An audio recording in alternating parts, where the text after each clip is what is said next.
Harikund dam ये आपका हो गया सबसे लार्जेस्ट डैम, सॉरी सबसे लॉन्गेस्ट डैम, सबसे लंबा डैम है। ये आपका महानदी पर है। कौन सी नदी पर है आपका ये? महानदी रिवर पर। ठीक है, इसकी अगर मैं लॉन्गेस्ट पूछा है तो भाई देखो सबसे लंबा डैम है आपका ये। इसको वर्ल्ड का भी सबसे लॉन्गेस्ट डैम कहते हैं। इतना लंबा डैम किसी का नहीं है।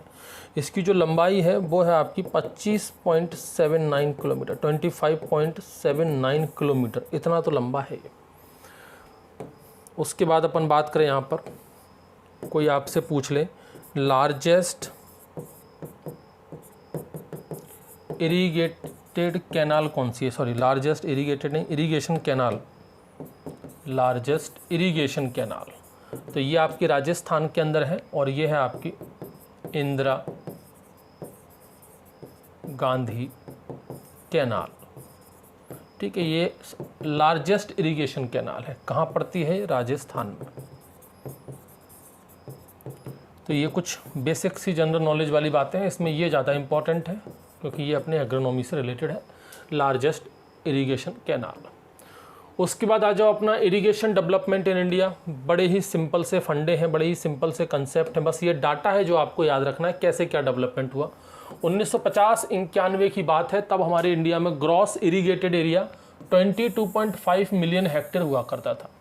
ये ग्रॉस तो आप समझते हो ना, ये मैंने सबसे पहले वाले वीडियो लेक्चर एग्रोनॉमी जब स्टार्ट किया था, और कोई भी अपन जब लेक्चर स्टार्ट करता हूँ तो उसमें मैं आपको ये पहले ही क्लियर कर देता हूँ। कौन सा? कि भाई नेट ग्रॉस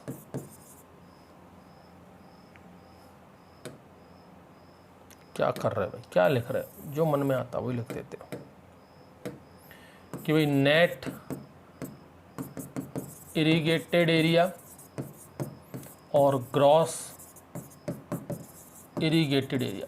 जो हमने बात की थी पहले, भाई नेट सोन एरिया और एक होता है आपका ग्रॉस क्रॉप्ड एरिया या ग्रॉस सोन एरिया।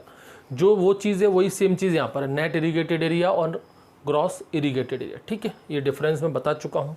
तो उस वक्त ग्रॉस इरिगेटेड एरिया कितना था इंडिया का? 22.5। सबसे पहला जो 5 ईयर प्लान था अपना, उसके बाद अपना 26.2 मिलियन हेक्टेयर हो गया।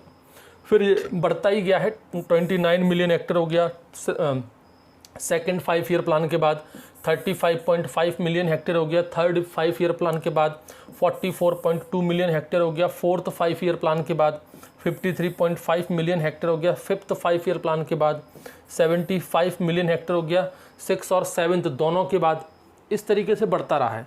आज की अगर मैं बात करूं, आज प्रेजेंट में अगर हम बात करें तो 96.46 मिलियन हेक्टेयर है। ठीक है, डाटा आपको थोड़ा बहुत इधर उधर वेरी करता मिलेगा। वहीं नेट इरिगेटेड एरिया की अगर हम बात करें तो 68.38 मिलियन हेक्टेयर है। बात कुछ समझ में आ रही है? ये आपका है। और बाकी का कुछ अगर ऐसे बात करना हो तो आप चाहे वो लिख लो कि भाई फर्स्ट इरिगेशन कमीशन कब आया था। फर्स्ट इरिगेशन कमीशन ये आज़ादी से पहले का है आपका 1903 का। ठीक है, और सेकंड इरिगेशन कमीशन ये तो मैंने बता ही दिया आपको अभी। Second irrigation,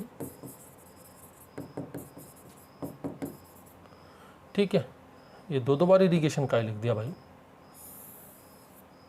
second irrigation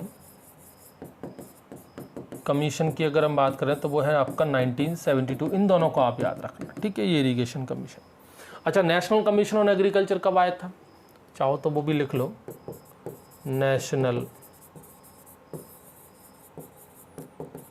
commission on agriculture ये कब आया था? 1976 में।